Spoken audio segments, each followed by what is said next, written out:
Alvin Lim siap ditembak mati demi keadilan. Teman-teman setanah air, nama saya Alvin Lim, saya adalah seorang advokat resmi dan tersumpah. Ya, dan hari ini saya disidangkan hukum acara yang melawan hukum. Ya, jadi teman-teman, ya kan, saya walaupun dikriminalisasi, saya datang. Ketika saya sehat, saya datang. Ya, tidak ada yang disebut paksa, tidak ada, saya datang. Tapi ketika saya sakit, saya dibilang tidak kooperatif. Jadi hakim ini seolah-olah dirinya adalah dewa, bisa mengetahui dan melihat orang sehat atau tidak. Padahal sesuai hukum, yang menentukan seorang sakit atau tidak adalah seorang dokter. Mereka punya profesi, jadi nggak bisa ngelihat, kamu berdiri, kamu sakit, kamu sehat, oh kamu diabetes, oh kamu jantung, nggak bisa. Dokter itu dia lakukan ketika di depan sidang.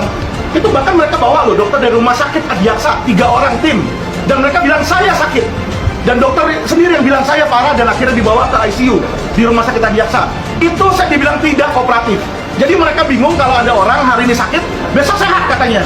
Jadi apakah orang itu kalau sakit harus sakit terus mampus? Itu pertanyaan saya. Jadi hari ini kita menjadi saksi bagaimana seorang advokat yang membela masyarakat investasi bodong, penjahatnya dibiarin kabur, advokatnya mau dijeblosin dengan apapun juga caranya. Yang sangat menyedihkan adalah hakim mau melanggar pasal 65, itu dibilang tersangka itu dan terdakwa mempunyai hak untuk menghadirkan saksi ahli cas di situ, dan pasal 160 ayat 1 huruf C di KUHP yang berisi bahwa sebelum putusan hakim wajib mendengar saksi ahli cas yang dihadirkan oleh pengacara di situ ataupun oleh terdakwa. Saya tidak pernah diberikan, saya bilang hari ini saya minta dihadirkan dan ditolak oleh hakim. Nah, itu terus bagaimana? Hakim ini kan di persidangan tempat mencari kebenaran material. Nah, mau mencari kebenaran material tapi tidak disetujui. Nah, kalau memang caranya kayak begitu, nggak mau cari kebenaran, ya kan, nggak usah dituntut 6 tahun. Ambil aja pistol, suruh polisi, suruh jaksa, tembak mati aja Alvin Lim, nggak apa-apa. Saya serahkan nyawa saya untuk menegakkan hukum. Jadi saya keras, bukan karena saya lawyer yang tidak benar. Karena saya melihat ada oknum mau melanggar hukum, terang-terangan di siang bolong. Apakah tidak boleh saya sebagai pengacara menegakkan KUHP? Itu yang bilang bukan Alvin Lim loh, yang bilang KUHP, Kitab Undang Hukum Acara Pidana. Kenapa KUHP itu dibentuk?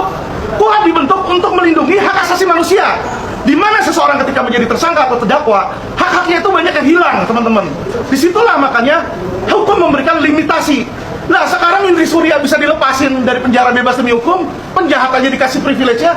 Masa seorang advokat yang sudah berbakti bagi masyarakat dan bagi para korban investasi bodong tidak mau diberikan hak untuk menghadirkan saksi yang meringankan saya? Nah, terus apa yang mau dicari di dalam pengadilan? Ya kan, jadi kita witness sendiri, kita saksikan sendiri bagaimana keadilan itu runtuh di PN Jakarta Selatan. Dan inilah kenapa saya vokal. Saya tidak benci kepada polisi, saya tidak benci kepada jaksa, saya tidak benci kepada kehakiman. Yang saya benci adalah oknum. Karena oknum inilah sampah yang merusak institusi yang kita cintai. Ya, Alvin tidak pernah berkhianat. Saya kalau mau kabur, saya bisa kabur ke luar negeri. Tidak kok, saya hadapin. Saya ditahan 9 bulan sampai lepas demi hukum. Apa saya pernah kabur dari penjara? Kok saya dibilang nggak kooperatif? Dan dibilang sudah diberikan kesempatan. Kesempatan dari mana? Kemarin sidang dipaksa aja, bukan dalam waktunya sidang. Yang diberikan saksi dari jaksa kok kayak begitu. Jadi jelas teman-teman di sini ya, bahwa oknum jaksa itu ada pesanan, mungkin oknum hakim juga ada pesanan kalau memang mereka mau seperti itu. Dan bagaimana masyarakat bisa percaya sama pengadilan apabila pengadilan menegakkan hukum dengan cara melawan hukum? Itu pertanyaan saya. Seseorang mengaku dia aparat penegak hukum, tapi dia melanggar hukum. Misalnya ada orang yang udah menyerah, ya pencuri ditangkap, malah ditembak mati misalnya palanya, kan nggak boleh. Kita nggak boleh menegakkan pro justia dengan cara melawan hukum dan melawan HAM. Karena kalau mereka lakukan itu, tidak ada bedanya mereka dengan penjahat yang mereka adili.